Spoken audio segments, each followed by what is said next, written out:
"Stop right there, I'm calling 911. The words hit me like a siren before the siren even came.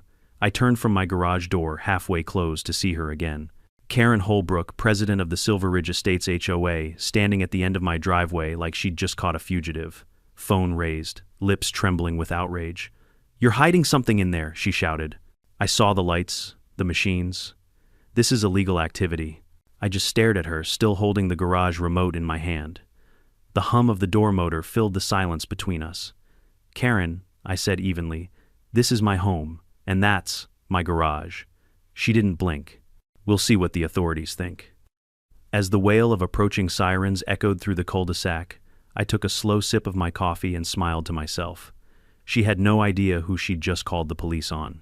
Before we dive in, tell me in the comments where you're watching from, and don't forget to subscribe for more unbelievable HOA stories that prove some people really picked the wrong fight. There's a reason I bought the corner lot with the maple tree that leans over the cul-de-sac like an old sentinel. On summer afternoons, the shadow lands squarely on my driveway and turns my garage into what it was always meant to be: a small, honest workshop where a man can take something broken and make it whole again. That's all I wanted from Silver Ridge Estates. Quiet shade, the smell of warm motor oil, and the simple satisfaction of setting a carburetor right. I didn't come here to make a point. I came here to disappear into ordinary life. Most mornings I'm up before dawn.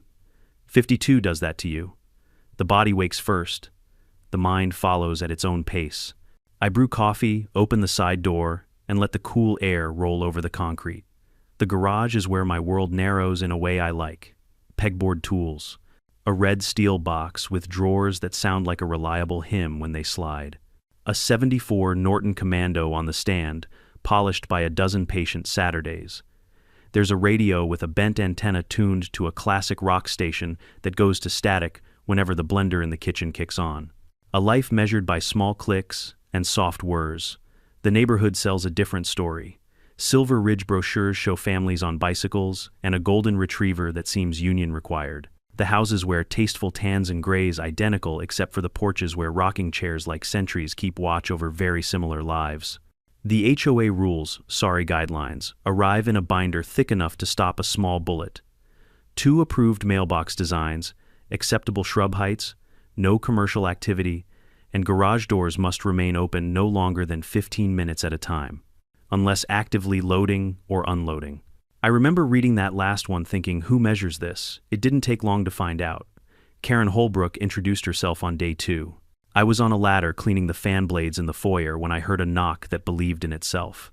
When I opened the door, her smile was already arranged, the kind that suggests agreement is inevitable. She was mid-50s, hair sprayed into a helmet of meticulous significance, a cardigan, the color of sherbet, and a slim binder cradled like a newborn. Her nameplate read President, because of course it did. "Welcome to Silver Ridge," she chirped. "We value neighbors who value standards." I told her I did generally. She congratulated me on buying in during a competitive season, a phrase that sounded like a warning. Then she thumbed the binder open and ran a manicured finger down a page, until it arrived with a practice flourish at 14.3b, exterior work visibility. "I see you have some equipment in the garage," she said, like she was spotting contraband. "It's a beautiful space. We simply ask that resident projects remain tidy."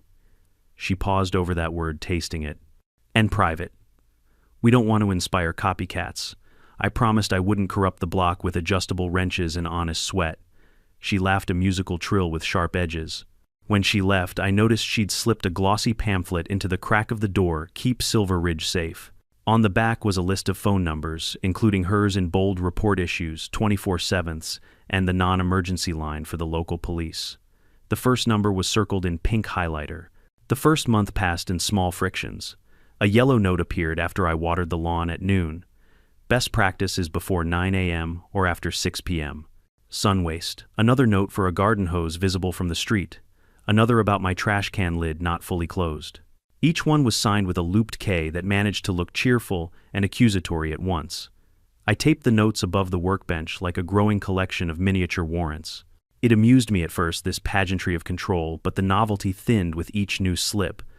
"What did you do to her?" asked my neighbor Lila during a Saturday block yard sale. She and her husband Ken had a table of baby clothes and a sign that read, "Everything must go," which felt ominous for a marriage, but apparently referred only to onesies. I closed my garage, I said. Ah, she winced. You're one of those. One of what men who like doors. She says doors send messages. What kind of messages that you have something to hide, Ken said, appearing with a box of plastic dinosaurs that had survived biblical floods. In this zip code, privacy is suspicious. We laughed, but not long. Silver Ridge trained you to speak quickly in public like a ship's crew under watch. People here smiled the way you smile with a hand on your car horn. It's not a threat. It's a readiness. I learned the rhythms of the HOA, the way you learn the squeak of a floorboard in a new house. Monday mornings, Karen jogged the loop in pastel leggings, pausing to photograph unmotivated grass. Wednesday nights were for board meetings at the clubhouse, light refreshments and heavy sighs. Friday afternoons, she sat on the bench under the maple with an iPad tapping notes, like she was composing an aria titled Order. She loved the word, order. It was the wax stamp on her letters, the text on her tote, the sign on her office door, order is kindness. I had a different definition. Still, I can be civilized. I waved when we crossed paths. I nodded when the newsletter praised vigilant leadership. I trimmed the boxwoods just enough to satisfy someone who believed greenery had moral implications. I kept my radio low. I logged work hours that began after 8 and ended before 6, staged for the theater of neighborhood goodwill. I did all of it not because I feared enforcement, but because I was trying an experiment. What if just once I let ordinary life happen to me? Even so, the notes escalated. The font grew bolder. The language turned from suggestions to citations. One morning, I found an envelope taped to the garage, a formal notice of violation with 3 boxes checked noise unapproved activity safety concern. Attached was a quote from Section 9.2.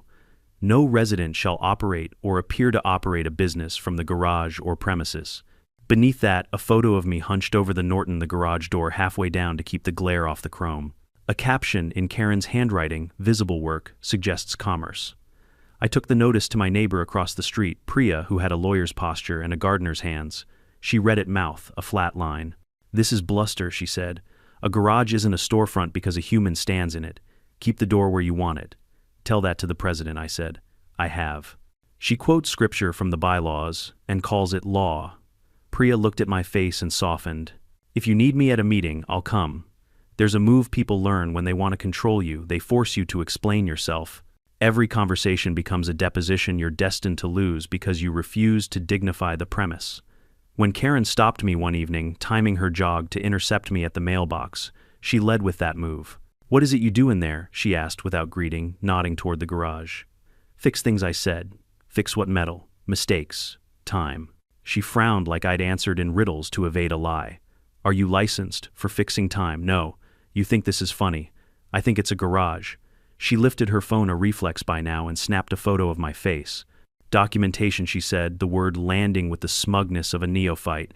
Residents have a right to feel safe. They do, I said, and they have a right not to be harassed. Her smile turned sharp. Harassment is a legal term. So is trespass. That night, the newsletter arrived in inboxes with a new initiative, Neighborhood Watch. 2, a call for vigilance against garage-based activity that may undermine property values. Under it, a stock photo of a wrench laid over caution tape. Subtlety was not a tool the president kept in her belt.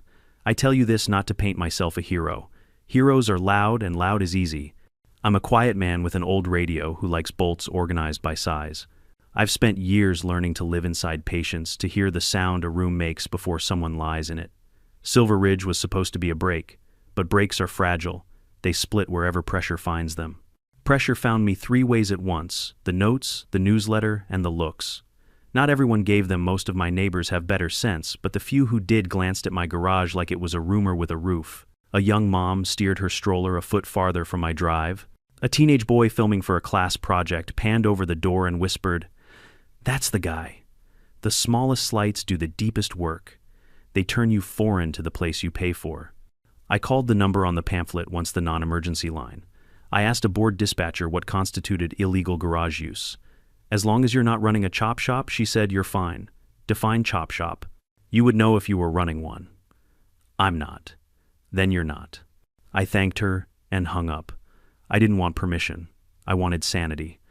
On the Thursday before the sirens, I left the garage door down for 20 minutes. It was raining, the kind of persistent drizzle that makes sidewalks reflective and dishonest. I was soldering a wire harness and needed the humidity low and the temperature steady. When I finally hit the button to open up, the maple had gathered 1,000 points of light on its leaves, and Karen was standing under it with a phone filming my door as it rose. We held each other's eyes the way fencers touch blades. "I timed it," she said. "I hope you beat your personal best," I said. "It was 20 minutes. 15 is a guideline," I said, "not a curfew. Rules are rules, so is gravity." Still, we jump. Her jaw flexed. Some of us care about standards. Some of us care about lives. I shouldn't have said it, not because it wasn't true, but because she didn't come here for truth. She came for victory, and I'd handed her a provocation masquerading as poetry. She walked off, fingers already flying over the screen. I went back to the bench and stared at the solder cooling into a shiny scar. You learn to read people by how they process defeat. Karen's processing style was escalation. That night I laid out parts on a clean towel like a surgeon, staging a second chance, and told myself, "Don't react. The universe has its own calendar. If someone insists on meeting the law head first, you don't push them, you step aside." In the morning I brewed coffee, opened the side door, and watched steam rise like a small forecast over the mug. The Norton caught the light through the window and looked briefly like it wanted to be new again. I smiled at the thought and pressed the remote. The garage door came down with its steady hum. In the narrow slit of bright that remained, I saw a silhouette at the end of the driveway, a woman with a phone and a grievance already rehearsing her lines. The door settled. The world clicked into a different chapter. By nightfall, the binder would come out. The notes would turn into threats. And the words that opened this story would rip the air again, louder this time, because now there would be an audience. But in that quiet moment, just me, the coffee, and the last inch of daylight, I did what I always do when a storm decides it loves me. I took a breath, measured the space between impulse and action, and chose to be ordinary for one more minute. It wouldn't last. People like Karen don't permit ordinary. They mistake calm for confession. They mistake doors for secrets. They mistake a man repairing something for a man preparing something. And when they make enough mistakes, something else wakes up in me, not anger, not pride, just the old trained patience of a person who knows what to do when someone points at a garage and says the word illegal like it's a spell. This is how the madness began, with a binder, a stopwatch, and a woman determined to turn peace into a performance. And it is how it will end, in a room with better lights, better rules, and a different kind of door. It started on a Saturday morning, so ordinary it could have been copied from any suburban postcard, until it wasn't. The sun was still low-hanging like a tired coin over the rooftops, and the air smelled of wet asphalt from the sprinklers that had finished their chore. I had the garage open, halfway radio humming through an old Fleetwood Mac track, when I heard the sound that always meant trouble in Silver Ridge, the sharp, deliberate click of high heels on concrete. Karen Holbrook was marching up my driveway again, binder tucked under one arm, phone in the other. She looked like a lawyer on her way to prosecute a garden gnome. Her sunglasses were large enough to double as riot shields, and her mouth wore that thin line that said she was one sentence away from a complaint. I didn't even look up at first. I'd learned that acknowledging her too soon only fed the drama. But Karen didn't believe in subtle entrances. She cleared her throat with the power of a public address system. "Mr. Cole," she began, "you were informed about the garage use restrictions last month. Section 9.2. "Yes, Karen, I remember. And yet here you are again, with the door half closed." "It's sunny," I said. "Chrome and sunlight don't mix." She took a photo. "I'm documenting this. There have been reports, credible reports, of suspicious activity coming from your property." I laughed quietly. "Suspicious activity? You mean engines?" She stiffened. "You know what I mean. People saw strangers visiting late at night." "UPS," I offered. "Or maybe raccoons." Karen's jaw set like drying cement. "If you won't take this seriously, I'll have to escalate. We can't risk someone operating unlicensed business or other things." "Other things," I repeated. "You mean terrorism, arms dealing, counterfeit lemonade." Her lips twitched, but not into a smile. She raised her phone higher. "Step back from the garage, please. I need to record this properly." "Karen," I said, "you're filming a man fixing a carburetor. You don't need a warrant or a witness. You need a hobby." That was the wrong move. Her nostrils flared, her finger hovered dramatically over the phone screen, and then came the line that detonated the piece of Silver Ridge Estates. "Stop right there, I'm calling 911. I froze, more out of disbelief than fear. "You're calling the police because I closed my garage." "I'm calling," she declared, "because you're acting hostile and possibly armed." "Armed," I repeated slowly. "With a wrench. I saw metallic objects," she insisted. "And you raised your voice." "I haven't raised my voice," I said softly. Not yet. But she was already talking to dispatch, pacing in tight circles like an actor rehearsing a scene. Yes, hello, this is Karen Holbrook, HOA president of Silver Ridge Estates. We have a male resident barricaded inside his garage. Possible weapons. Acting erratic. I almost laughed out loud at the word barricaded.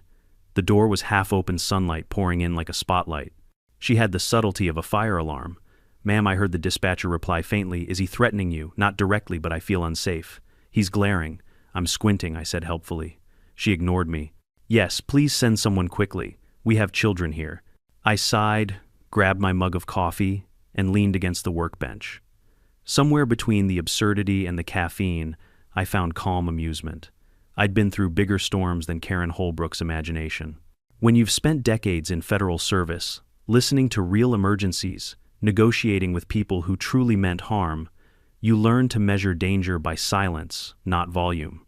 And Karen was pure volume. The distant wail of sirens began about 5 minutes later, slicing through the calm morning like an unwanted soundtrack. Within moments, 2 police SUVs turned into the cul-de-sac, lights flashing. Curtains fluttered across windows as the neighborhood tuned in to the latest HOA drama episode, live and free of charge. Karen waved frantically at the approaching vehicles, pointing toward me like she'd just identified a national threat. That's him, she cried. He's the one. Don't let him close that door. I took another sip of coffee and pressed the button. The garage door slid down smoothly until only a foot of daylight remained. I heard Karen gasp as if I detonated something. The officers approached cautiously, hands near their belts but not yet drawn. One of them, a younger man with a polite expression, called out, "Sir, can you step outside, please?" Of course, I said. I lifted the door the rest of the way and stepped into the light mug still in hand. Karen practically dove behind one of the police cars. "Be careful, he's unpredictable." The officer glanced at me, then at her, then back at me. I could see the question already forming behind his eyes. Is this real or is this Tuesday in an HOA? "Sir," he said carefully, "we got a call about a barricade situation." I smiled. "I think there's been a misunderstanding. The only thing barricaded here is a faulty carburetor." The other officer, older, and with the kind of posture that said he'd seen every flavor of nonsense, peered into the garage. "Looks like a normal setup," he said. "Tools, bike, coffee. No hostages." Karen stepped forward again, visibly offended. "Of course you'd say that. He probably hid everything before you arrived. Look at his demeanor, cold, evasive, trained." The older cop raised an eyebrow. "Trained at what, something military, maybe? I can tell. He's too calm." "Ma'am," he said, "you realize calm isn't a crime. It should be when it's suspicious." The younger officer bit his lip to keep from laughing. "Do you have any evidence of illegal activity?" Karen hesitated, which was rare for her. "I heard noises. Mechanical. At night. That's—" "What garages do?" he said. She flushed. "This neighborhood has standards. There are bylaws. Bylaws aren't laws," I offered. "Stay out of this," she snapped. "Trying to," I said. The older cop stepped between us. "All right, let's dial this down. Sir, can we just see some ID for our report?" "Sure." I reached into my wallet and handed over my driver's license. He looked at it, then at me. I could tell he recognized the name, but wasn't sure why. "I appreciate your cooperation, Mr. Cole. We'll file this as a false alarm." Karen's voice rose an octave. "False? Are you saying I fabricated a crime?" "I'm saying there isn't one. I demand you investigate further. Search his property." The younger officer's patience was thinning. "Ma'am, without probable cause, we can't just—" "I am probable cause," she yelled. "I'm the HOA president." I nearly choked on my coffee. "That's not a federal title, Karen." "Enough from you," she snapped. "You think you're untouchable, don't you? Well, I'll find out who you really are." That line stuck with me. "I'll find out who you really are." The way she said it, like she was promising vengeance rather than curiosity, hit a chord I hadn't heard in years. It reminded me of interrogations where the suspect said too much without realizing it. There was something behind her obsession, something beyond control or gossip. The officers left after issuing her a warning about false emergency calls. Karen stood in the street, shaking furious eyes, burning holes into my garage door as it lowered again. I finished my coffee and looked at her through the narrow gap as the door met the concrete. For a moment her expression shifted, not anger but fear. Not of me, but of something older. The kind of fear you only see in people who know exactly what they're capable of. When the sirens faded and the neighbors retreated into their curated normalcy, I sat down on my stool, elbows on my knees.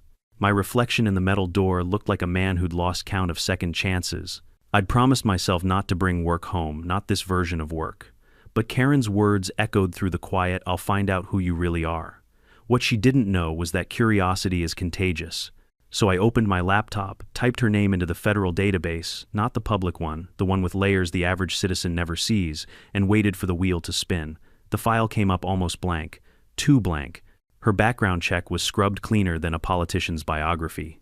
No employment records before 2009, no property ownership before Silver Ridge, no aliases, no traffic tickets. Perfect. And in my world, perfect is impossible.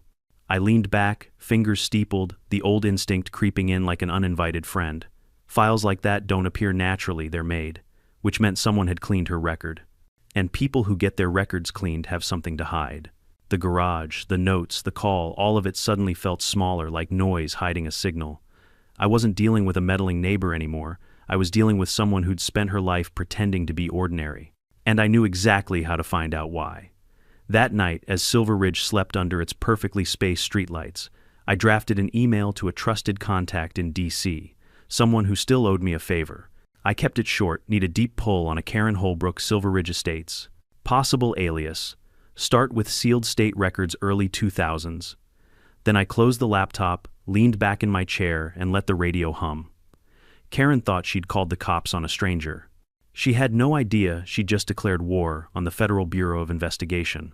When you've spent a lifetime tracking liars, you develop a sixth sense for the ones trying hardest to look clean. That was Karen Holbrook. Every inch of her life in Silver Ridge screamed perfection, the pastel house, the manicured roses that somehow bloomed out of season, the way her mail never sat in the box for more than 20 minutes. Everything too polished, too rehearsed. But the blankness in her official record, that was the real giveaway. People like her don't live spotless lives. They just hire better janitors. I didn't want to pull that thread at first. I had come here to retire, not to reopen old habits. But something about her, the aggression, the paranoia, the need to control everyone around her, felt familiar. I'd seen it before behind two-way glass when people with buried histories got a taste of power. HOA bylaws were just her new badge.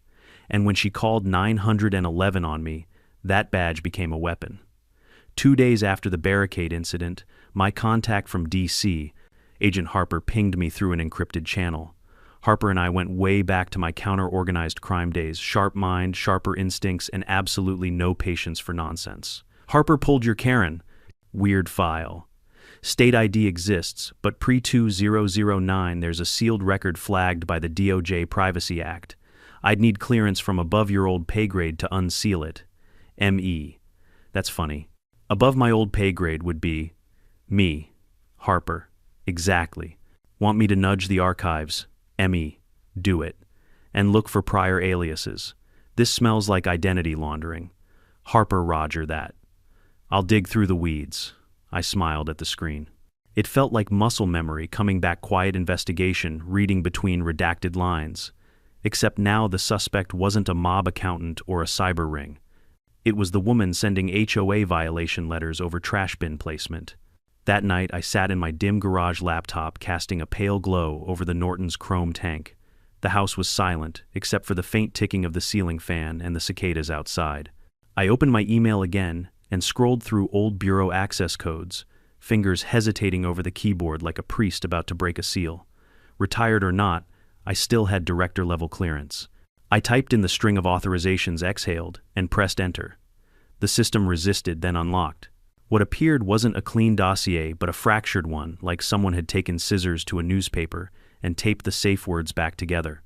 Name: Kara Lee Holman. DOB, redacted criminal history. Classified under State Rehabilitation Program 2003 notations. Violent offense, dismissed due to procedural error. Affiliations under investigation for financial fraud, 2006. Charges dropped. Notes subject relocated under sealed identity protection order, reason undisclosed. I leaned closer. Identity protection orders are reserved for two types of people: key witnesses or dangerous manipulators who cut deals to save themselves.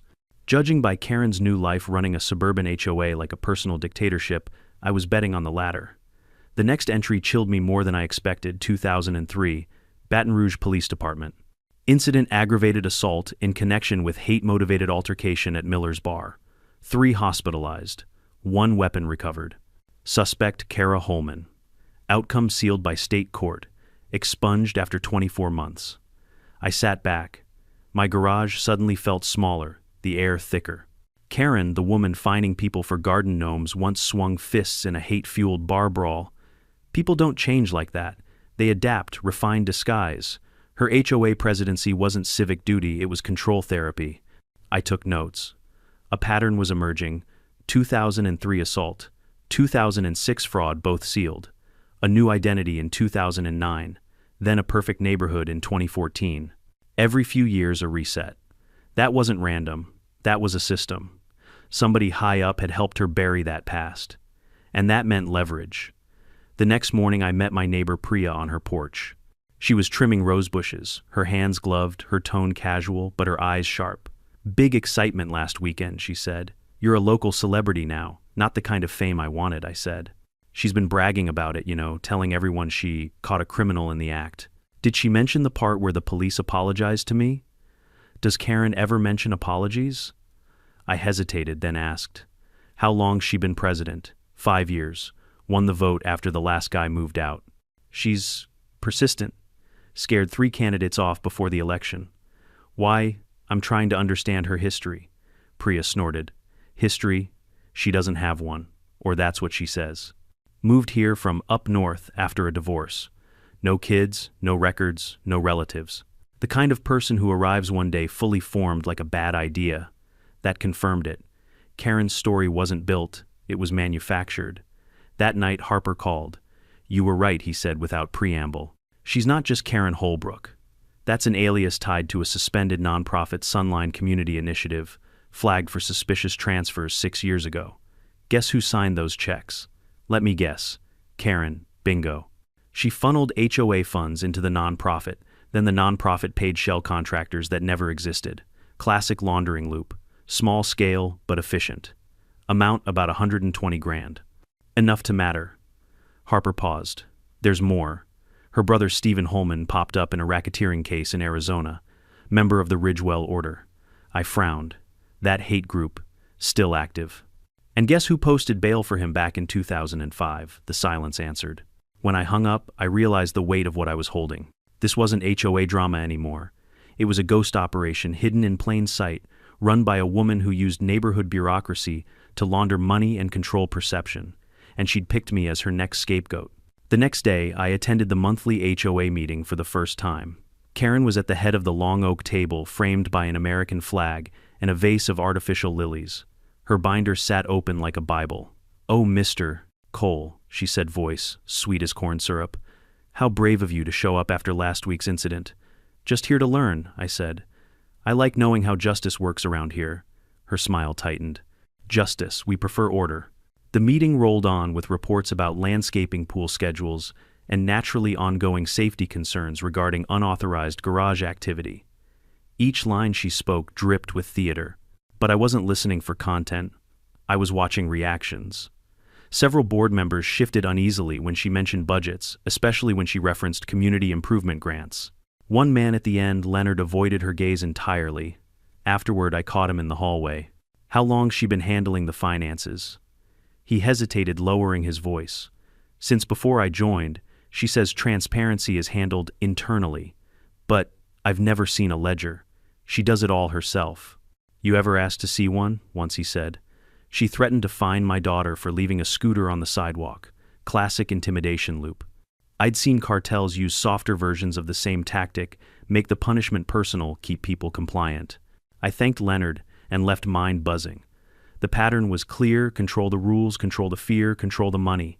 But something else bothered me. The photo from the 2003 assault report, Harper had sent a grainy black and white shot of a woman half a lifetime younger. The face was the same, but the eyes, those eyes were wild, unhinged. The same eyes that glared at me when she screamed. Stop right there. She hadn't changed at all. She just found a legal outlet for her violence. Later that night, as rain began to tap softly against the window, I organized the data. Fraud, assault, laundering, identity, change, hate group ties. Enough to bury a career if she ever had one left. But I didn't want revenge. I wanted exposure. Clean, factual, irrefutable exposure. The kind that doesn't scream it, simply speaks truth and watches the world rearrange itself. so I planned the next move. I would build a trail she couldn't deny every transaction, every falsified grant, every HOA dollar misused. I'd request copies of community invoices through the transparency clause buried in the bylaws she worshipped so much. I'd trace them to the dummy corporation Harper found, and then when the board saw it with their own eyes, she wouldn't be able to scream harassment or misogyny or misunderstanding. The law would speak louder than her voice ever could. I leaned back, the Norton gleaming beside me. Funny thing about garages, they're where people fix what's broken. Karen thought she was the law here. She had no idea she'd picked a fight with the man who used to write the laws she broke. And as the rain turned into a steady drumbeat, I whispered to the silence, "Let's see what you're hiding, Madam President." Because if she'd spent her life erasing her past, I was about to become the one person she couldn't erase. There's a certain pleasure in letting your opponent dig their own hole. You don't have to push, just clear the weeds around it and wait for gravity. That's exactly what I did with Karen Holbrook. She was too arrogant to imagine anyone could out-bureaucrat her, and arrogance is the most predictable flaw in the human catalog. The day after I uncovered her past, I spent the morning studying the HOA bylaws she adored. Each page was a symphony of half-legal nonsense, written by people who thought reading a contract once made them attorneys. Buried in section 12.4 was a beautiful little instrument of self-destruction. All members may request access to association expenditure records with 72-hour notice. Karen quoted bylaws like scripture, which meant she couldn't object without contradicting her own faith. I drafted a polite email. "Dear President Holbrook, in the spirit of transparency, I'd like to review the past 2 years of HOA financial records. I'm sure you'll agree this demonstrates our shared commitment to order. Warm regards, Daniel Cole."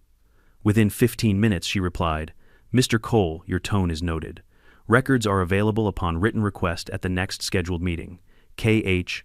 The phrase "your tone is noted" was her passive-aggressive trademark. I almost laughed.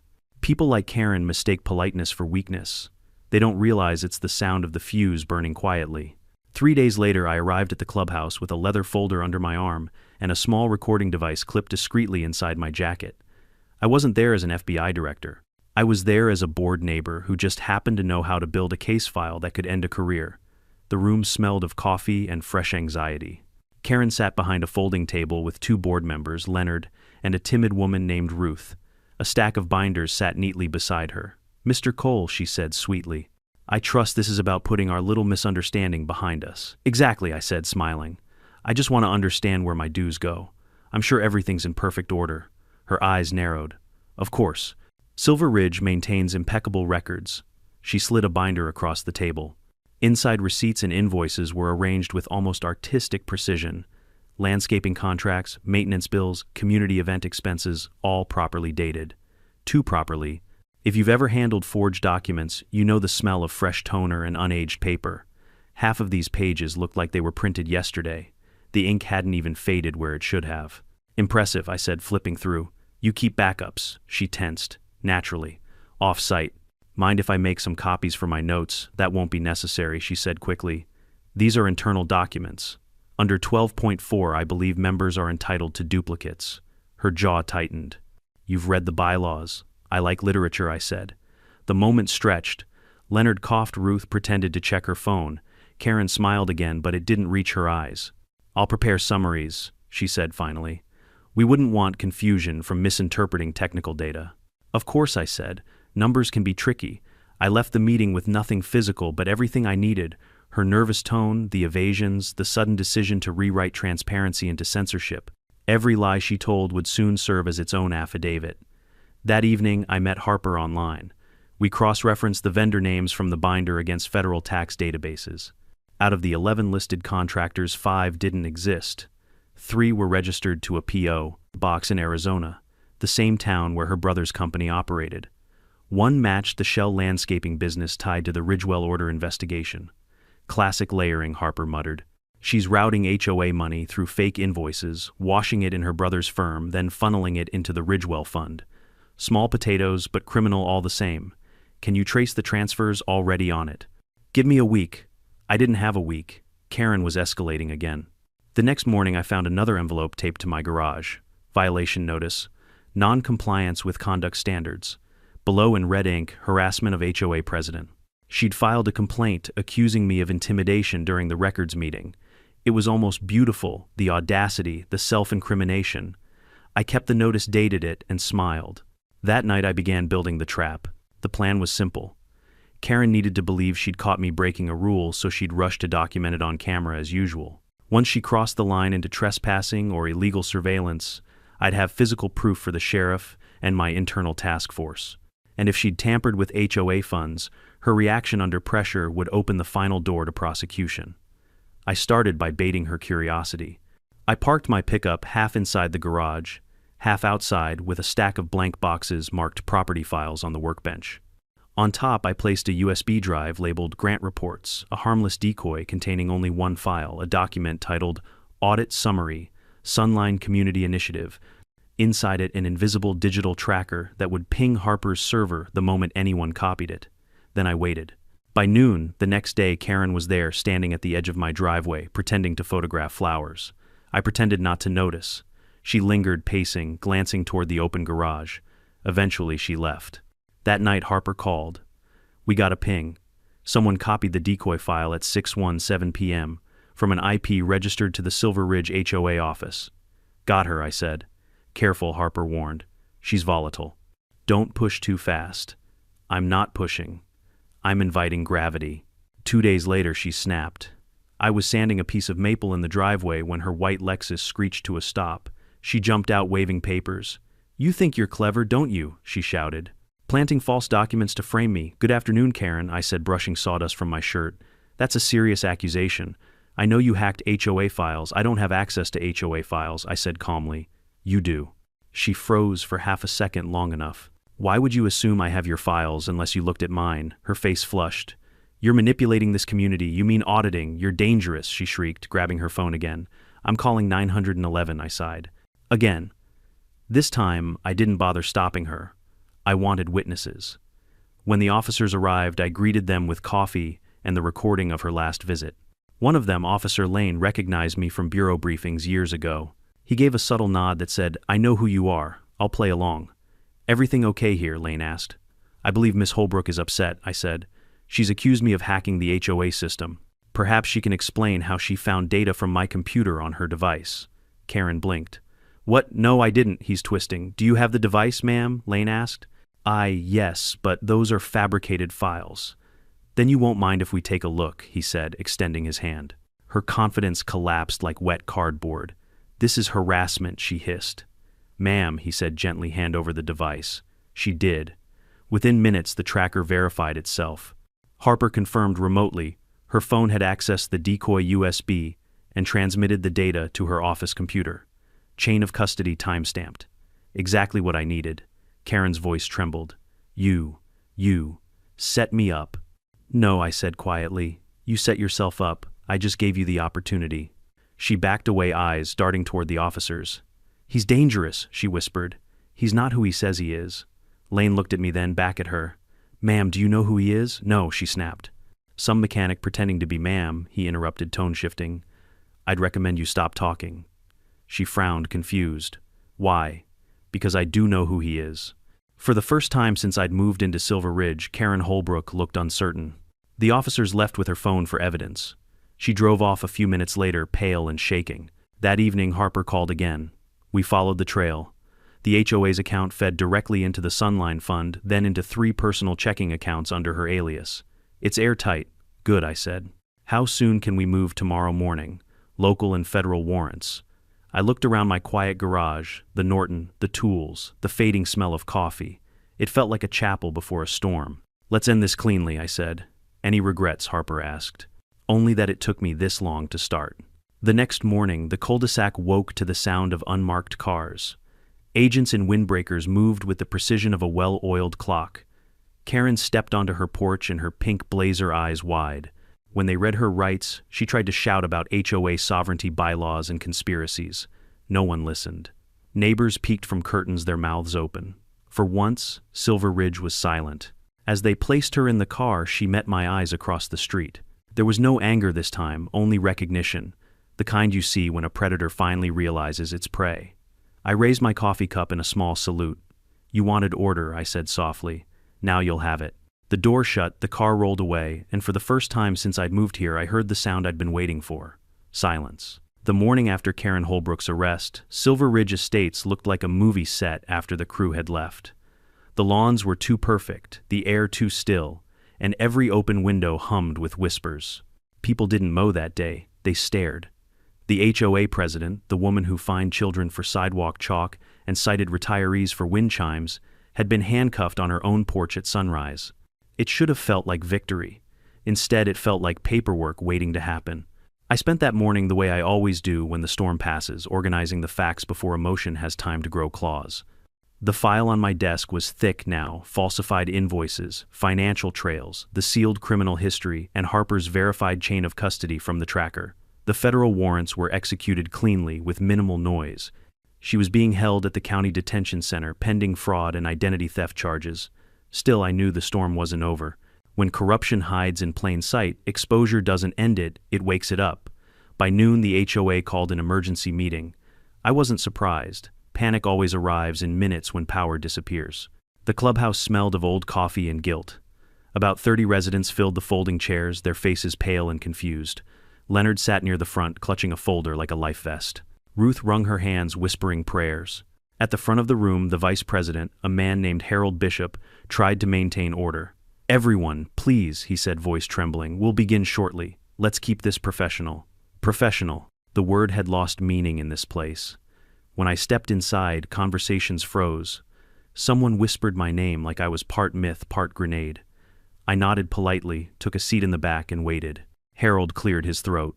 "As you all know, President Holbrook has been temporarily detained pending investigation into certain, financial irregularities." Temporarily, a woman near the front snapped. "They took her away in handcuffs." Harold blinked rapidly.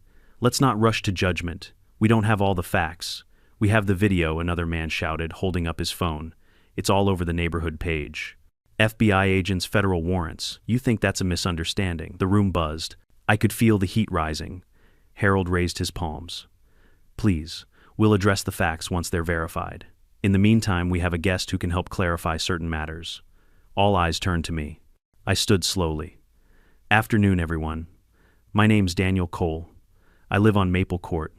Until last week, most of you probably knew me as the garage guy." A few nervous laughs scattered across the room. Turns out that garage was more useful than anyone realized. I walked to the front, opened my folder, and placed several pages on the projector stand. The screen behind me glowed to life with spreadsheets and dates. "These are the financial transfers from your HOA account over the past 3 years," I said.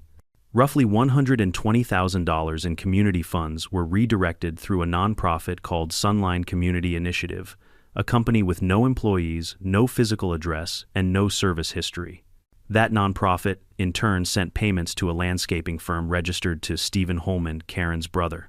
A murmur rippled through the room. Every dollar was disguised as maintenance tree trimming playground upgrades. None of those projects ever happened.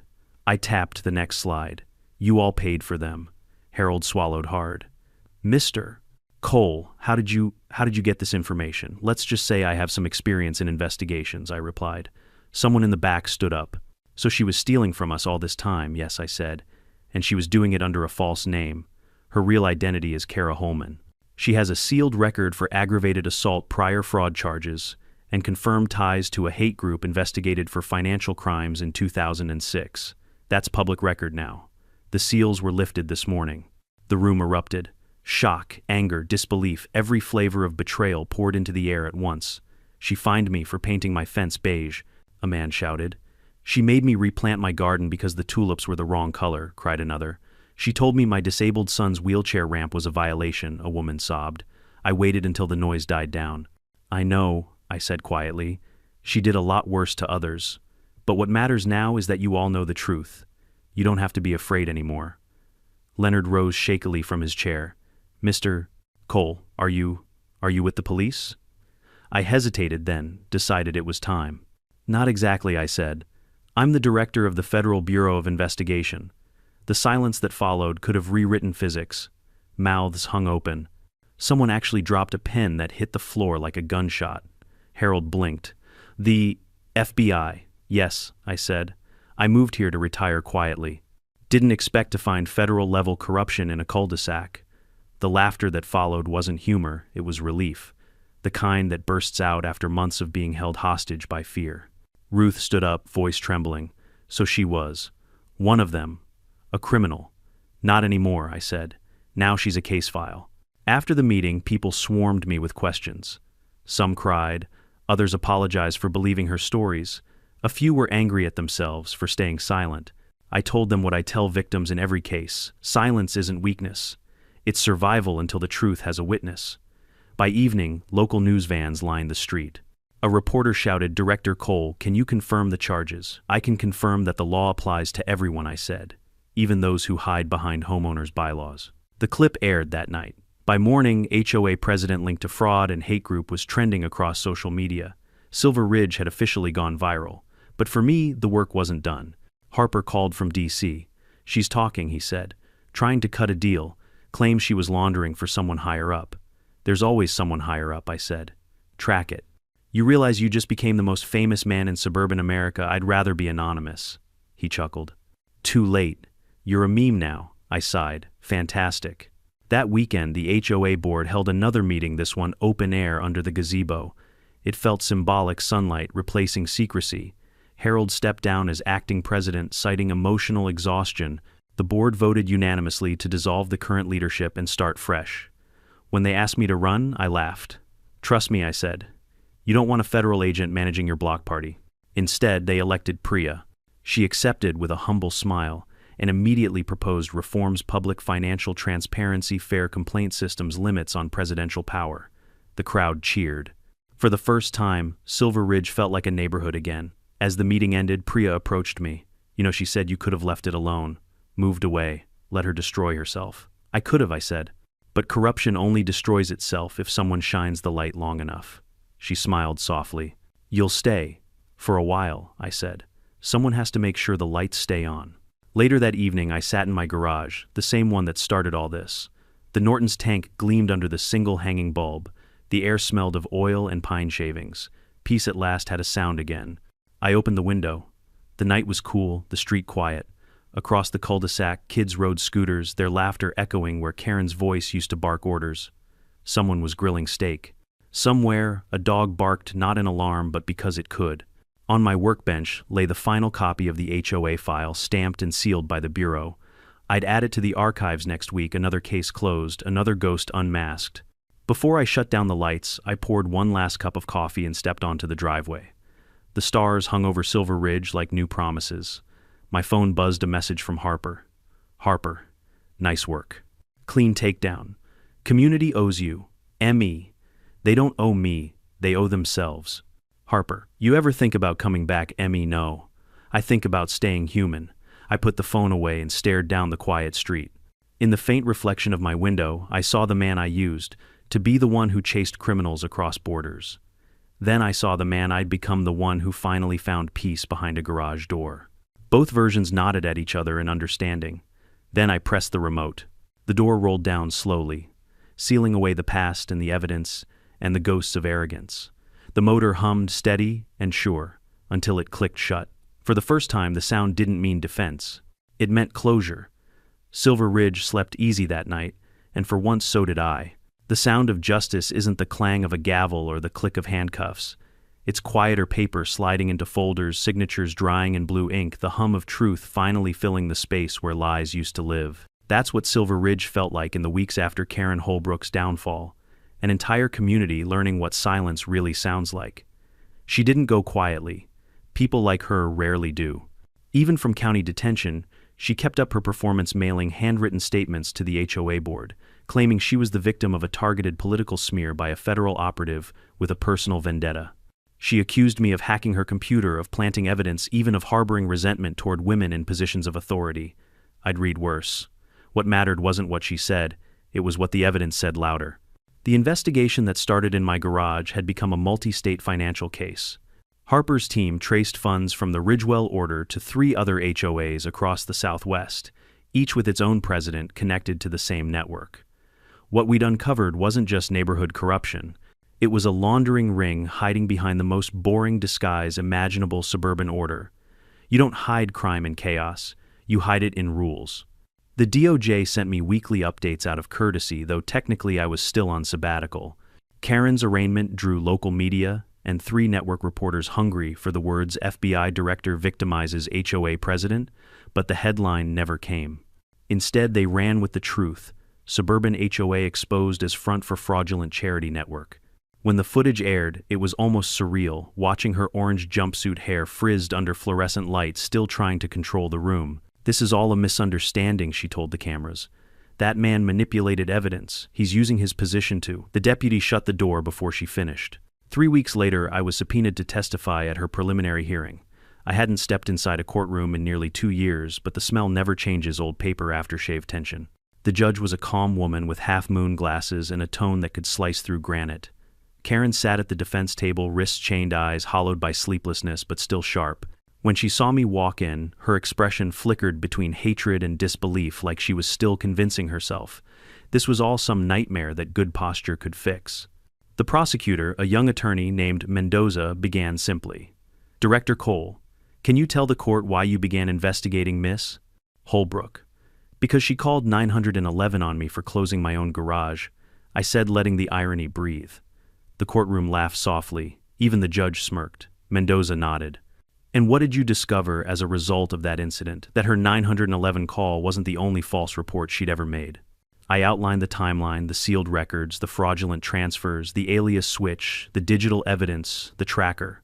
I spoke calmly, not as the man she'd antagonized, but as the professional I'd spent decades becoming. The facts did the talking. Karen tried to interrupt twice. Once she yelled, "He's lying," the judge warned her. The second time she stood up mid-sentence shouting, "You don't know what they did to me," her attorney tugged her back down like a handler with an angry showdog. When it was over, the judge thanked me for my clarity and dismissed the court until sentencing. Karen stared at me as they led her away. Her voice was smaller now, cracking. "You ruined everything." "No," I said softly. "You did." The sentence came 2 months later, 8 years for fraud, identity theft, and obstruction. No bail. Restitution of $92,000 to the HOA and $28 0 federal fines. Probation for 5 years after release. It wasn't revenge, it was arithmetic. The community moved on slowly, like a wound, learning how to scar. Some neighbors repainted their houses. Others stopped locking their mailboxes. The sense of paranoia she'd cultivated began to fade, replaced by small acts of rebellion that felt like freedom. Kids playing basketball after 9 p.m. Lawn chairs left out, overnight music at barbecues turned up just a little too loud.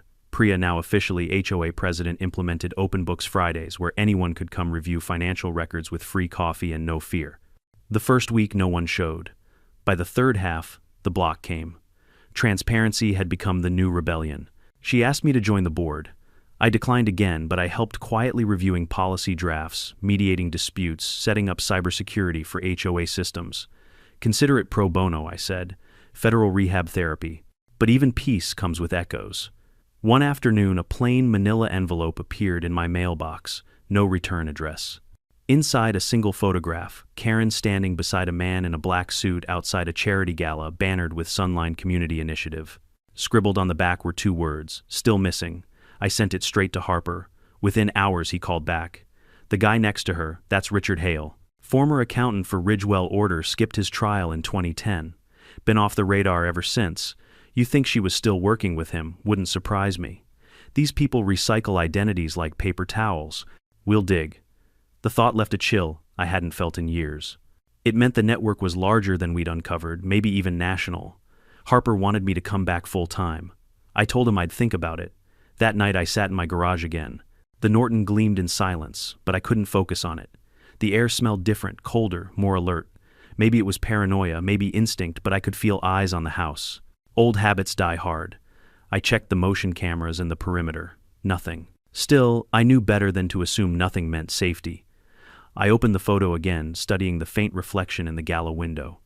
A third person barely visible watching from across the street, too blurry to identify. I scanned the image, ran facial recognition, no match, just another ghost. The next morning, Harper emailed, "We're reopening the Ridgewell file. If you're willing, we could use your insight." I looked at the message for a long time. I'd left that life for a reason. I'd traded classified missions for coffee and sunlight. Yet here it was again, darkness knocking politely at my white picket fence. Maybe peace wasn't a place. Maybe it was just a pause between duties. Karen's sentencing day drew a crowd. Reporters filled the steps of the courthouse microphones, hungry for redemption soundbites. I stayed in the back hat low, letting the scene play without me. When they brought her out shackled but defiant, she still managed to look directly at one of the cameras. "I'll rebuild," she said. "People like me always do." She wasn't wrong. That's what worried me. Harper later confirmed they found a coded notebook in her safe lists of contacts, payments, symbols, matching other pending investigations. She'd been deeper in the network than anyone guessed. But at least for now, the web had a hole in it. Life in Silver Ridge settled again, though normal had changed definition. One evening, Priya organized a community dinner to celebrate the HOA's new charter, one that limited presidential authority and required every rule to pass majority approval. I went mostly out of curiosity. Kids chased fireflies. Someone grilled hot dogs. Laughter replaced tension. When Priya handed me the microphone, I hesitated. "I'm not much for speeches," I began, "but I will say this rules are supposed to protect, not control. We forget that when fear wears a friendly face. Karen used rules to build a cage around this neighborhood. You tore it down. That's what matters." They clapped. I stepped back relieved. Later that night, as I walked home under the lamplight, I saw Leonard sitting on his porch with a cigar. He waved me over. "You ever regret getting involved?" he asked. "Sometimes," I said honestly. "Peace costs more than you think." He nodded. "But it's worth the receipt." "Yeah," I said, smiling faintly. "It usually is." A week later, I received a call from Harper. "Update on our missing accountant," he said. "Hale's dead, found in an abandoned warehouse in Phoenix. Gunshot wound, no sign of struggle. My pulse didn't change." I'd been expecting something like that, and Karen, she doesn't know yet. But if this was a cleanup job, she'll never get the chance to rebuild. The network eats its own. "Good," I said softly. After we hung up, I went outside. The night breeze was sharp, clean. The kind of silence that follows justice, heavy but earned. In the distance, the streetlights hummed. I took a deep breath and smiled. Maybe now, finally, the storm had passed. The maple tree rustled overhead. I looked up at its branches, remembering the first day I met her, the pink blazer, the camera, the arrogance. All of it gone, now folded into history like an old violation notice. I pressed the remote. The garage door began to close, its echo rolling out across the quiet cul-de-sac. "Order restored," I murmured, and this time it wasn't irony, it was peace. 6 months passed. Spring came back to Silver Ridge Estates like a shy apology grass, a little greener fences, freshly painted laughter returning to the sidewalks where paranoia used to live. The neighborhood had found its rhythm again.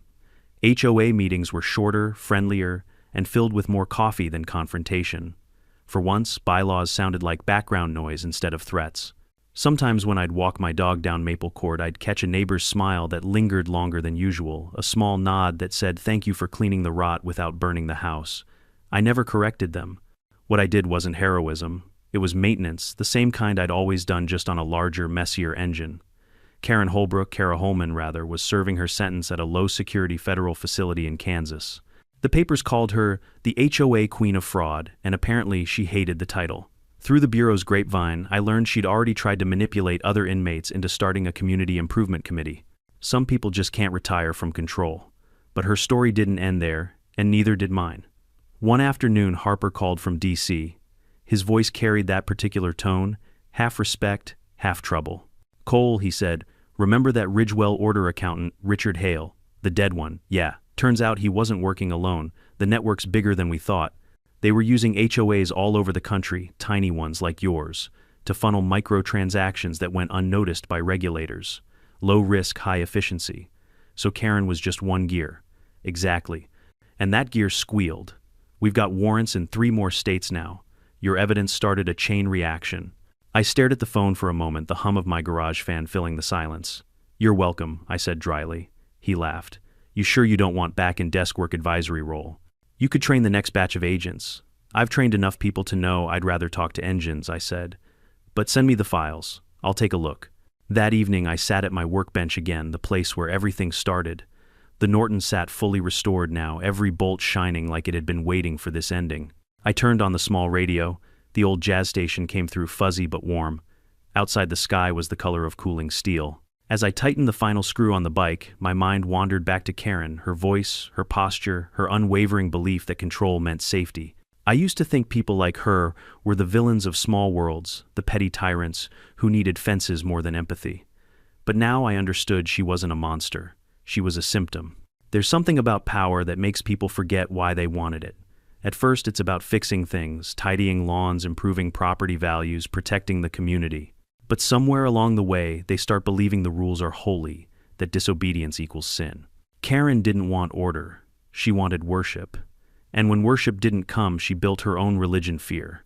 The irony was almost biblical. She'd tried to weaponize a garage door, and it ended with the FBI walking through hers.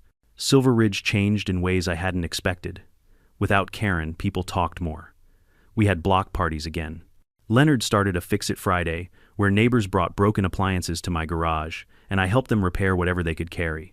It wasn't about the repairs, it was about restoring trust. The place that once caused suspicion had become the community's heartbeat. Priya made good on her promises too. She pushed through a neighbor mediation policy, replaced fines with community service, and created an anonymous hotline for complaints that actually led to dialogue instead of punishment. It worked. People stopped whispering about each other and started helping instead. The best part, the new HOA motto carved into the clubhouse wall, "Order without fear." Every time I walked past it, I couldn't help but smile. Then one morning I received a letter. Not an email, not a text, an actual letter handwritten on prison stationery. The return address made my stomach tighten: Federal Correctional Institute, Topeka. Inside was a single page in sharp, slanted handwriting. "Daniel, I hope you're satisfied. You humiliated me, destroyed everything I built, and left me to rot among people beneath me. But you should know something: I didn't start Ridgewell's game. I ended it once. They pulled me back. You think you stopped a crime, but you only clipped a branch. The roots are still growing. When I'm out, I'll finish what I started. K. No threats, no apologies. Just venom disguised as prophecy." I folded the letter, neatly placed it in a folder labeled Archive, and slid it into the filing cabinet beside my workbench. Fear thrives on attention. I wasn't giving it any. Still, part of me knew she was right about one thing: the roots did go deeper. The next day I called Harper. She wrote to me, I said. "Let me guess, cryptic threats, self-pity prophecy, pretty much." "Good. That means she's scared. We've already frozen every known Ridgewell account. She's got nowhere to go when she gets out, except back to her own reflection," I said. He chuckled. "Keep that poetic streak, Cole. We'll need it when we make the movie. God help them if they cast someone handsome." We laughed, and for a moment the tension broke. Months later, the Bureau invited me to speak at Quantico, a closed session for new agents on the psychology of deception. I almost declined, but Harper insisted. "You've earned a few students," he said. Standing in front of that class, looking at those young faces full of adrenaline and certainty, I told them what Karen had reminded me of. "Most criminals don't start as criminals," I said. "They start as people who think they're fixing something the world broke. They convince themselves that cutting corners is just efficiency, that lying is strategy, and that control is safety. But every shortcut costs a piece of your soul. By the time you realize how much you've paid, the receipt is already stamped." The room was silent. I ended with a small smile. "And remember this: sometimes justice doesn't roar. Sometimes it whispers.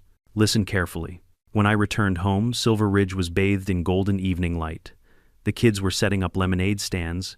Neighbors were chatting on porches. For the first time in a long while, it felt like America, the one we promise ourselves, still exists, somewhere between fences and forgiveness. I stood in my driveway, mug of coffee in hand, watching the maple tree rustle. It had grown a bit taller, casting longer shadows across the asphalt. Life goes on quietly, persistently, beautifully. Inside the garage, the Norton sat gleaming, ready for its first real ride. I slipped on my leather gloves, swung my leg over the seat, and turned the key. The engine rumbled to life, steady, strong, clean. I rode through Silver Ridge, slowly passing houses that looked brighter than I remembered. At the end of the cul-de-sac, a sign caught my eye: Community Open House, all welcome. Karen would have hated that word welcome. It was too uncontrollable, too democratic. The thought made me laugh. When I reached the main road, I stopped for a moment, looking back at the neighborhood that had tested and taught me more than any federal operation ever had. I'd come here for peace, and ended up rediscovering purpose. Funny how the two can overlap when you least expect it. Then I whispered, "Permission granted," and opened the throttle. The road stretched ahead, wide and waiting. Sometimes life puts you face to face with people who thrive on power, rules, and fear. They'll try to control you, intimidate you, or make you question your right to peace. Don't let them. The truth doesn't need to shout, it just needs to stand. Justice isn't revenge, it's responsibility. It's documenting the facts, staying calm under pressure, and believing that doing the right thing doesn't need to be loud to be powerful. If you've ever dealt with your own HOA, Karen, remember patience is a weapon and integrity is armor. Let me know in the comments where you're watching from and share your own story about standing up to injustice.